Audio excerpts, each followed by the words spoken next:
کل کے سبق میں ہم نے عدل کی تعریف پڑھی تھی کہ عدل کسے کہتے ہیں، اور پھر اس کے بعد ہم نے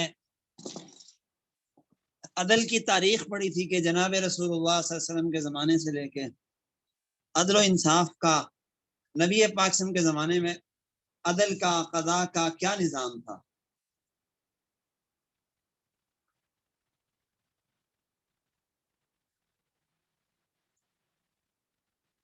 اب آج کی بات میں ہم یہ سنیں گے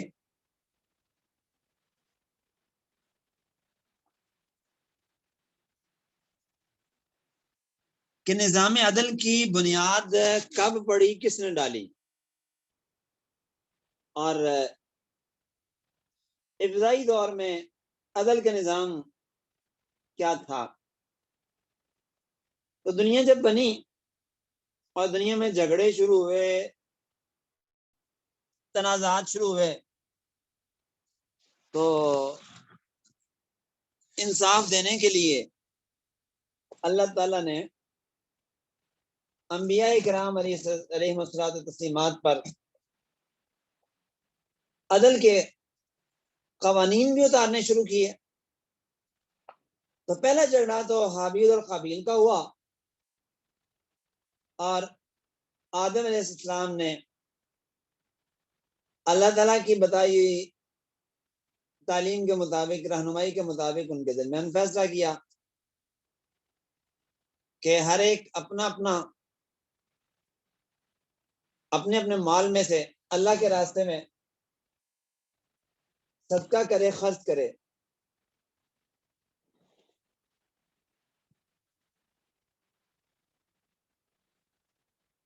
تو ایک وہ دور تھا۔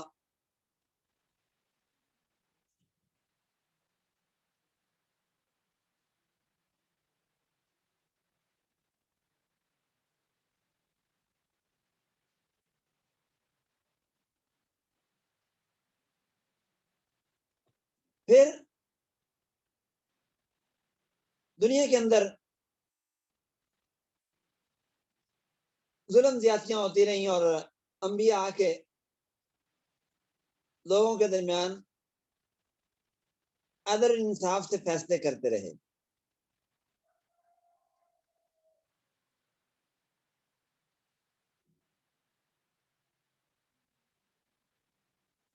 پہلے زمانے میں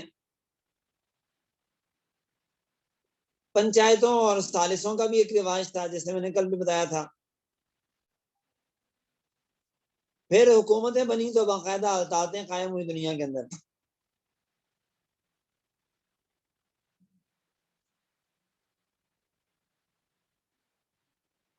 پھر جیسے جیسے ترقی ہوتی رہی اور دنیا میں مسائل بڑھتے رہے، تو عدل و انصاف کی ضرورت بھی بڑھتی رہی۔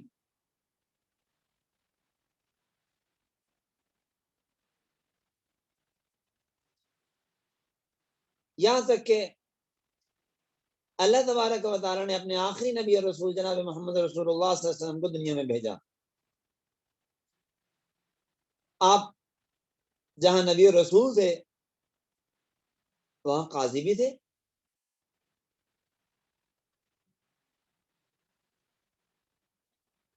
جس کی تفصیل آپ نے کل پڑھ لی تھی۔ سیدنا صدیق اکبر رضی اللہ عنہ کے دور میں بھی پھر عدلیہ اور قضاء کا نظام جناب رسول اللہ صلی اللہ علیہ وسلم کے دور کی طرح چلتا رہا۔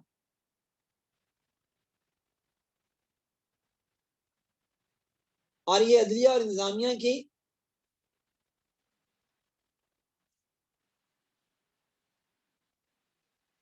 حکمرانی کا دور تھا۔ عمر فاروق رضی اللہ عنہ آئے تو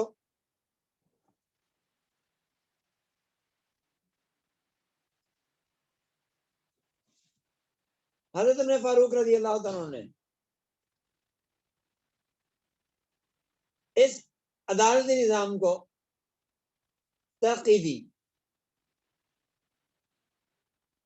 باقاعدہ قاضی مقرر کیے، شورا قائم کی، اور قرآن و سنت کی روشنی میں اعلی حل وقت بیٹھ کر مشورے سے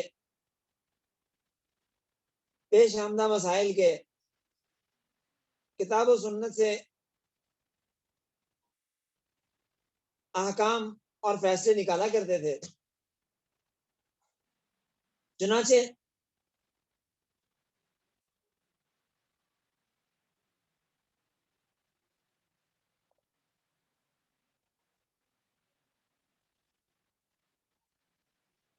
کوڑے لگانے کا باقاعدہ نظام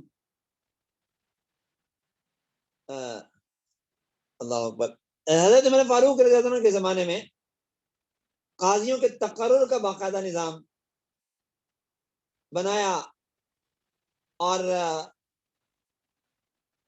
ہر صوبے کا الگ قاضی مقرر ہوتا تھا۔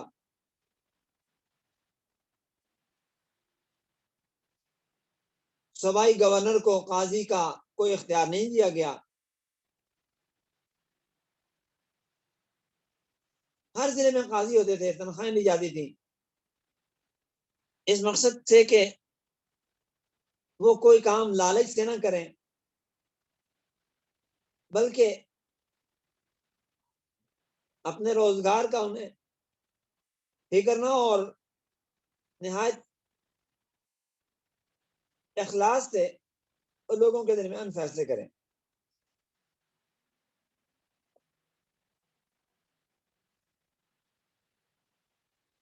حضرت عمر فاروق کے بعد حضرت عثمان کا دور آیا تو قضا کے وہ اصول ضابطے ویسے ہی برقرار رہے۔ دارالقضاء کے نام سے ایک بلڈنگ بنا دی گئی،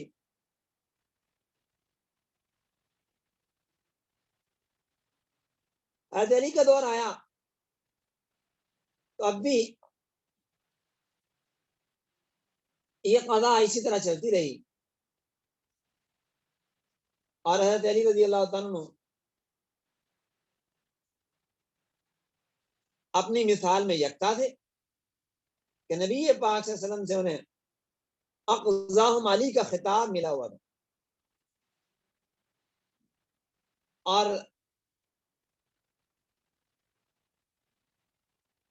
انہی کے دور کا وہ معروف واقعہ ہے کہ جب ایک یہودی کے ساتھ زرہ کے معاملے پہ جھگڑا ہو گیا تو قاضی شریح کی عدالت میں پیش ہوئے اور فیصلہ اس نے یہودی کے حق میں کر دیا، جس پر وہ یہودی بھی مسلمان ہو گیا۔ تو عدل و انصاف کا دورہ تھا یہ۔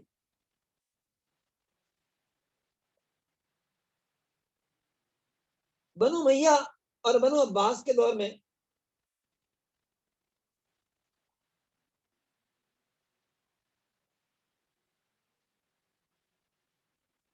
یہ سلسلہ آگے بڑھا،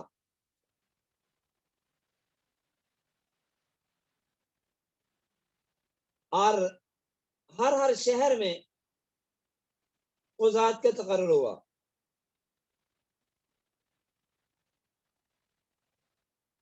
چنانچہ ڈاکٹر حمید الدین لکھتے ہیں، ڈاکٹر حمید اللہ، ان کی کتاب ہے تاریخ اسلامی،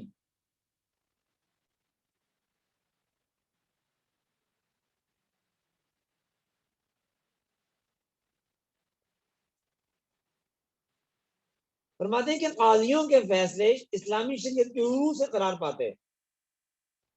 اگر کوئی تنازع اس نوعیت کا ہوتا جس کے بارے میں قرآن اور حدیث کوئی قطعی فیصلہ نہ دیتے ہوں تو ایسے معاملات کے فیصلے قاضی اپنے اجتہاد اور علماء کے مشوروں سے کرتے تھے۔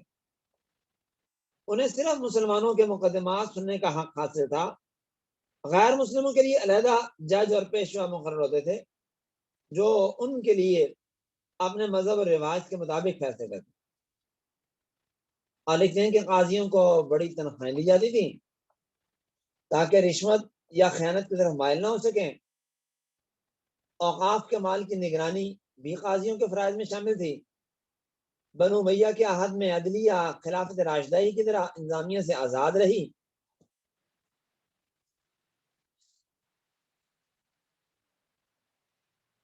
اور اس محکمہ کو صیغہ قضا کہتے تھے۔ مرکز کے علاوہ ہر صوبہ اور ہر ضلع میں عدالت قائم تھی جہاں اسلامی شریعت کے مطابق فیصلے ہوا کرتے تھے۔ بہرحال یہ خصوصیات تھیں اس بنو امیہ اور بنو عباس کے دور کی۔ بنو امیہ کے زمانے میں دو امتیازی خصوصیتیں تھیں۔ ایک ہے کہ اس دور میں قاضی عام طور پہ مجتہد ہوا کرتے تھے اور وہ کسی مخصوص امام کی تقلید نہیں کرتے تھے، اپنی سمجھ بوجھ سے کتاب و سنت کی روشنی میں اجتہاد کر کے فیصلہ کرنے کی انہیں آزادی تھی۔ اور دوسرا یہ کہ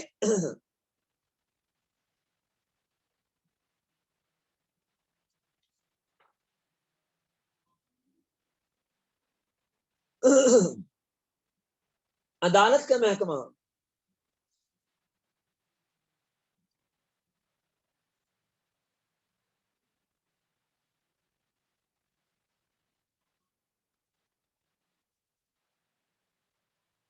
اپنے اختیارات اور فرائض میں حکمرانوں کے اثر سے بالکل آزاد تھا۔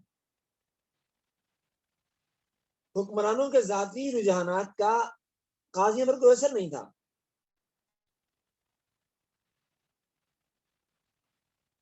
اور قاضی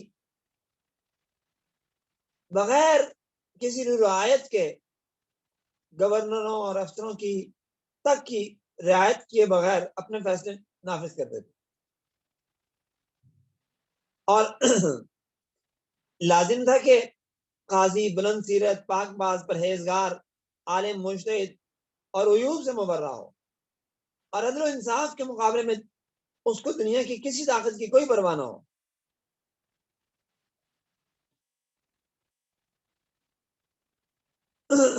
چنانچہ جب یہ دور مکمل ہوا اور عباسیوں کا دور شروع ہوا تو اس دور میں بھی بالکل اسی طرح قاضی فیصلے کرتے رہے، یہاں تک کہ خلیفہ بھی کسی قسم کے ترجیحی سلوک کا نہ تو حق رکھتا اور نہ اس کا مطالبہ کر سکتا تھا۔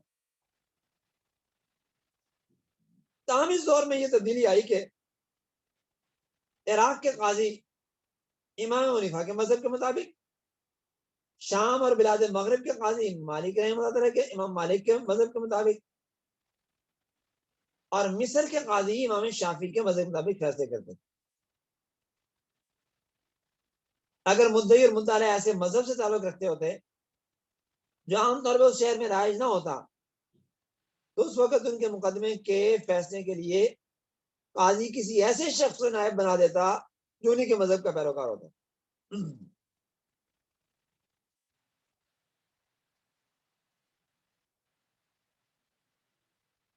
بہرحال آخری دور میں کچھ زوال آیا، انحطاط ہوا، تو عدالت کا محکمہ سیاسی اثر و رسوخ کے تحت بھی آ گیا۔ لیکن بہرحال ادھر چلیں، ہم اسپین میں مسلمانوں کی تاریخ کا کے عروج کا دور تھا، تو یہاں بھی دیگر محکموں کی طرح عدلیہ کا محکمہ بھی نہایت منظم اور مضبوط بنیادوں پر قائم۔ دیوانی، فوجداری، قاضی الگ الگ ہوتے تھے، اور عام طور پہ مسجد کے دروازوں کے پاس ان کا کی عام کھلی کچہری لگتی، اور یہ سب سے زیادہ بااختیار ادارہ تھا۔ خلیفہ کو ان کے فیصلے کو رد کرنے کی ہمت نہیں ہوتی تھی، اور ہوتا یہ تھا کہ پہلے قواعد بنائے جاتے، پھر انہیں دارالسلطنت اور سرحدی علاقوں میں نافذ کر کے تجربہ کیا جاتا، بعض نظام و سلطنت میں نافذ کی جاتی اور فوری فیصلے ہوتے، کسی سفارش حمایت کو فیصلے پہ اثر انداز نہیں ہونے دیا جاتا۔ ادھر آ جائیں تو ہمارے ہندوستان میں سلطنت دلی، یہاں مسلمانوں کے آنے سے پہلے دھرم شاستر کے احکام اور ان کے معتقدات اور رواجات کا احترام کیا جاتا تھا، لیکن جب وہ مسلمان آئے اور یہاں پہ انہوں نے اپنی حکومت قائم کی تو پہلی حکومت غزنویوں نے پنجاب میں قائم کی اور سندھ میں عرب حکومت کی طرح دیوانی معاملات میں خود ہندوؤں کی پنچایتوں سے کام لیا۔ ہندو پنڈتوں کو جھگڑے نمٹانے کا اختیار دیا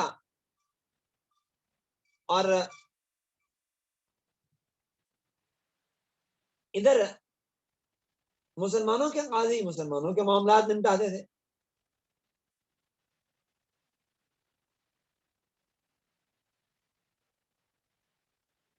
اور انہوں نے بھی زیادہ تر عباسی خلافہ اور عباسی دور کے نظام عدل ہی کی نقل کی۔ ہندوستان میں قاضیوں پہ بڑی کڑی اور بھاری ذمہ داریاں آئے تھیں۔ خلاف شرع فیصلہ کرنے میں موت کی سزا دی جاتی تھی۔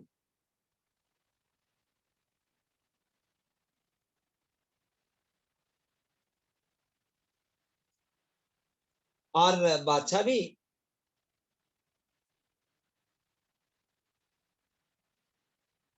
قانون کو نافذ کرنے والا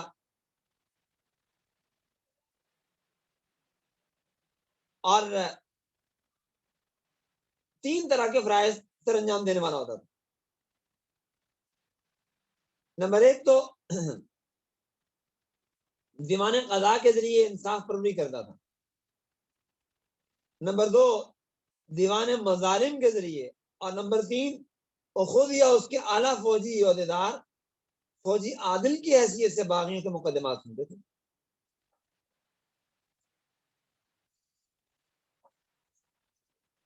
اب سلطان التمش اس دور کے مشہور عادل بادشاہوں میں سے ہے۔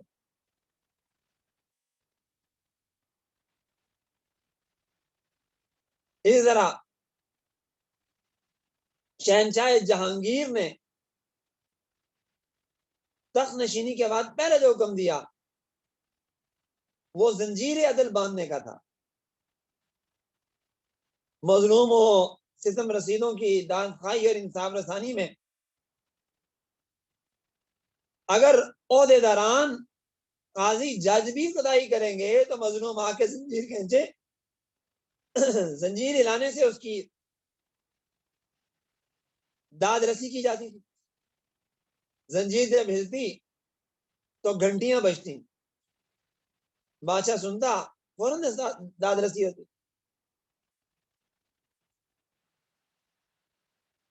اور عالمگیر بادشاہ نے عمرا وزراء سرداروں کے مقابلے میں قاضیوں اور عالموں کا مرتبہ اتنا بڑھایا، اتنے اختیارات دیے کہ بڑے بڑے اراکین ان سے حسد کرنے لگے، رش کرنے لگے ان پر۔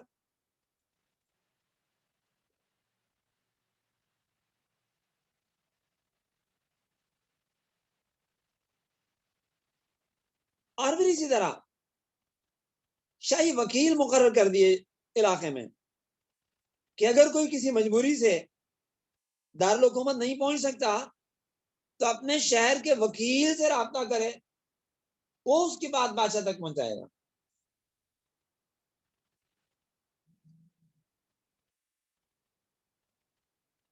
اور مغلیہ دور میں بھی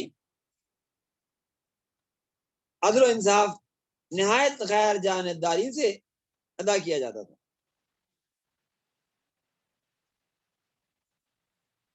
آپ اندازہ لگائیں، اکبر کا منظور نظر گورنر تھا خان اعظم مرزا عزیز، اس کے ایک مقدمے میں عام عدالت نے فیصلہ کیا اور گورنر کو ایک کثیر رقم خون بہا کے طور پہ ادا کرنی پڑتی۔ امیر غریب حکمران رایا سب کے ساتھ مساوی سلوک کیا جاتا ہے. اور یہ سلسلہ انگریزی حکومت تک اسی طرح جاری و ساری رہا. اور پھر جب انگریزی دور آیا تو ہمارے مسلمانوں نے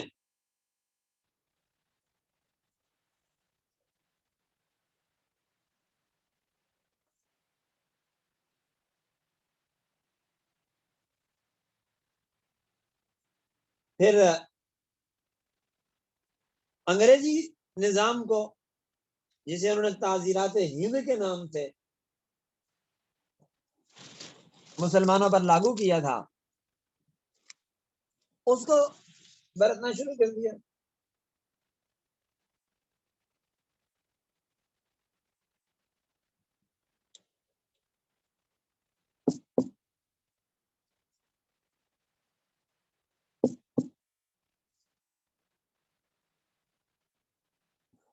یہ دور تھا مسلمانوں کا عدل و انصاف کا زرعی دور.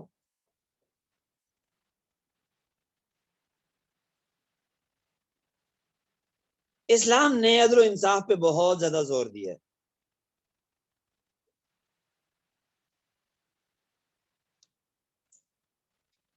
اور قرآن پاک کی آیات آپ پہلے بھی سن چکے ہیں کہ قرآن پاک نے عدل اور انصاف کا حکم دیا ہے اور اس پہ بہت زور دیا ہے. جناب رسول اللہ صلی اللہ علیہ وسلم نے خطبہ حجۃ الوداع کے میں اس پہ زور دیا، اور آپ کی زندگی بھرپور ہے عدل و انصاف کے واقعات سے. فاطمہ بنت اسود بنو مخزوم قبیلے کی، جب اس نے چوری کی تو اس کا واقعہ بڑا معروف ہے. نبی پاک نے فرمایا کہ اگر فاطمہ بنت محمد بھی چوری کرتی تو اس کا بھی ہاتھ کرتا. غزوہ بدر میں اپنے چچا حضرت عباس سے بھی نبی پاک نے زرع فدیہ لیا، 4000 درہم، معاف نہیں کیا.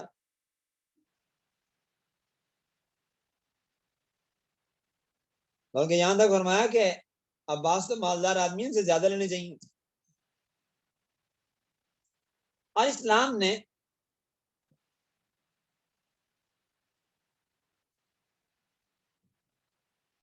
اجتماعی عدل و انصاف کے تمام پہلوؤں کو کا احاطہ کیا ہے.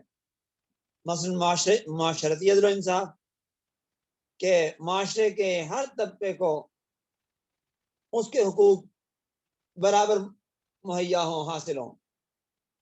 قانونی عدل و انصاف کہ جب کوئی مظلوم کسی حاکم، قاضی یا جج کے سامنے فریاد لے کر جائے تو بغیر سفارش اور بغیر رشوت کے اسے انصاف مل سکے. اور کسی شخص کی غربت یا معاشرے میں اس کی کمزور حیثیت حصول انصاف کے لیے اس کی راہ میں رکاوٹ نہ بنے. یہ نہ ہو کہ کوئی شخص اپنے منصب یا دولت کی وجہ سے انصاف پر اثر انداز ہو سکے.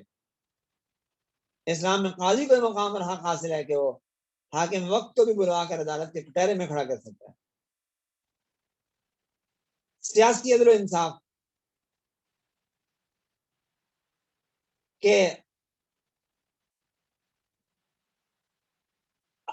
انتظامیہ اور سیاسی طبقات میں، گروہوں میں، قبائل میں، مختلف عناصر میں انصاف اور ایسی فضا قائم کرنا کہ ہر ایک کو یہ معلوم ہو کہ میرے ساتھ کوئی زیادتی نہیں کی جا رہی. اور معاشی عدل و انصاف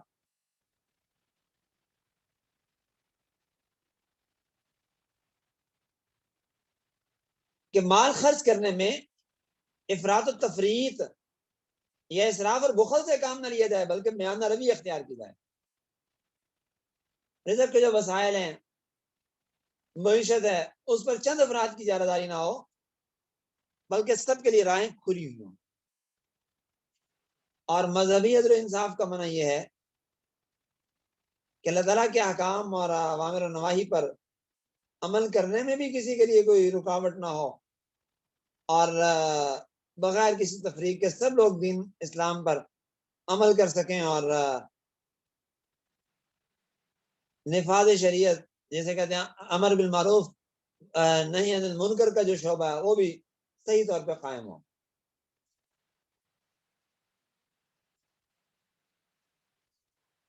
اسلامی نظام عدل کی چند بنیادیں ہیں جو جناب رسول اللہ صلی اللہ علیہ وسلم نے اپنی مبارک حدیث میں بیان فرمائی ہیں. مثلا نبی پاک صلی اللہ علیہ وسلم نے فرمایا کہ اللہ تعالیٰ کے مقرر کردہ قوانین سب لوگوں پر کمزور ہو طاقتور ہو رشتہ دار ہو غیر رشتہ دار ہو یکساں جاری کیا جائے اور بڑا آدمی جرم کرے تو وہ ویسے ہی پکڑا جائے جیسے چھوٹا پکڑا جاتا ہے. سفارش اللہ تعالیٰ کی حدود میں نہ ہو اور فرمایا کہ منصف کے لیے یہ تو بہتر ہے کہ وہ غلطی سے مجرم کو بری کر دے بنسبت اس کے کہ وہ غلطی سے کسی کو سزا دے.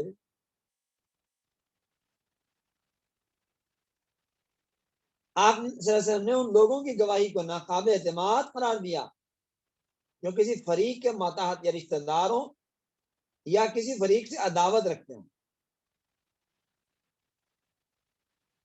حضرت حسن کی گواہی قاضی شرح نے حضرت علی کے حق میں قبول نہیں کی کہ نبی پاک نے سے منع فرمایا.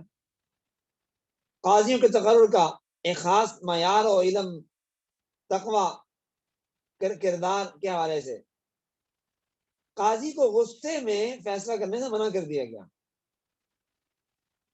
اور بیان سنتے وقت بھی فریقین کے ساتھ اور اس سے پہلے اور اس کے بعد بھی فریقین کے ساتھ یکساں سلوک کیا جائے.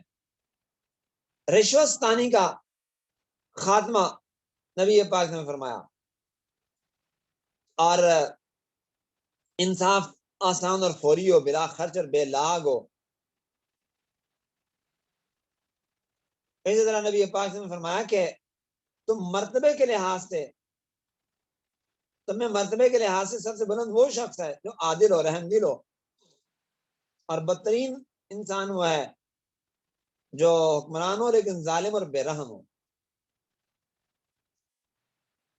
بہرحال یہ جناب رسول اللہ صلی اللہ علیہ وسلم نے کچھ بنیادی نکات دے دیے.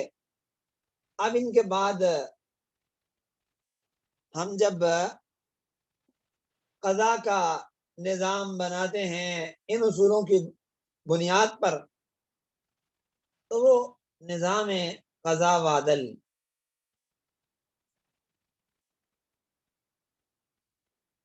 لوگوں کے لیے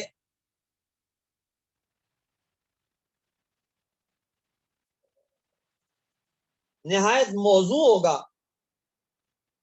اور اس میں عدل و انصاف کے تمام تقاضے پورے ہوں گے. پھر اسلامی نظام انصاف آج دنیا میں سب سے بہترین نتائج کا حامل ہے یقینی نتائج کا حامل ہے. اس لیے کہ اسلامی نظام میں تشخیص کے جو طریقے ہیں ان میں شہادت ہے حلف ہے قرائن ہے رضامندی ہے گواہ ہے مصالحت ہے اقبال جرم ہے. ان میں سے کوئی نہ کوئی طریقہ تشخیص کا اختیار کیا جاتا ہے. گواہی ہے زبانی ہو یا دستاویزی ہو حلف ہے قرآن پاک پر اور غیر مسلم کا اپنی کتاب پر. قرائن ہے جن سے پتہ چلتا ہے کہ یہ کام کس طرح ہوا ہوگا اور فریقین کا کسی بات پر رضامند ہو جانا ہے کسی گواہ پر فریقین کا اتفاق کر لینا ہے پھر اس کی گواہی کے مطابق فیصلے کا ہونا ہے. مظاہرت سے رسوائی کو اختیار کرنا ہے مجرم کا جرم کا اعتراف کرنا ہے. اب یہ کچھ طریقے ایسے ہیں کہ جن کے مطابق اگر فیصلہ کیا جائے تو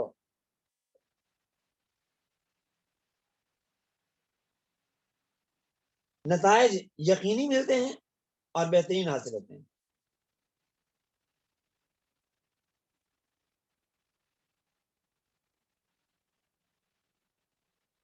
پھر نظام انصاف کی کامیابی معاشرے میں اپنی پاکیزگی کی فکر کا غلبہ ہے.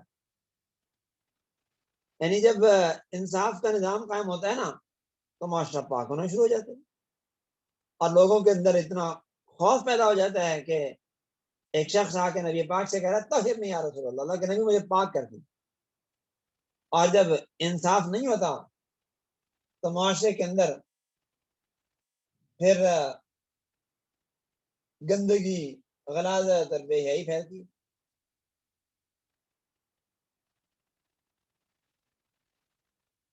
اور نظام انصاف کی کمزوری اور ناکامی کیوں ہوتی ہے؟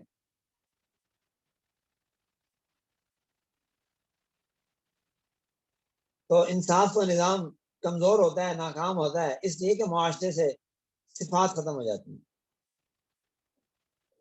اب یوں کہہ لیں آپ کے تالی دونوں ہاتھوں سے پڑتی ہے, ارباب اقدار کی طرف سے تو انصاف ہو اور عوام میں اچھی صفات اور صلاحیتوں کا پیدا کرنا ہو. اگر جانبین سے یہ کام ہوگا تو یقیناً اس معاشرے میں عدل و انصاف ہی کا دورہ ہو. تو قضات میں بھی کچھ صفات ہونی ضروری ہے اور اسی طرح فیصلہ کروانے والوں میں بھی کچھ صفات کا ہونا ضروری ہے. جانبین سے ان کی رعایت رکھی جائے گی تو عدل و انصاف کا دورہ ہوگا. تو یہ ہم نے ایک باب مکمل کر لیا ہے اس اسلامی طریقہ قضاء و عدل کا. تو اگلے باب میں پھر نبی پاک صلی اللہ علیہ وسلم کے قانون دان اور قانون ساز اور قانون دان ہونے کا عنوان ہے, مضمون ہے, اور اسلام کا نظام عدل اور نظام تشریع, شریعت سازی, اور اسی طرح آپ صلی اللہ علیہ وسلم کے شارع اور مقنن ہونے کی بحث. تو یہ اہم بحث ہیں انشاءاللہ العزیز, یہ اللہ نے چاہا تو پھر کل ہم پڑھیں گے. آج اسی پہ اکتفا کرتے ہیں. عدل المرام میں بحاضر کرنے کے لیے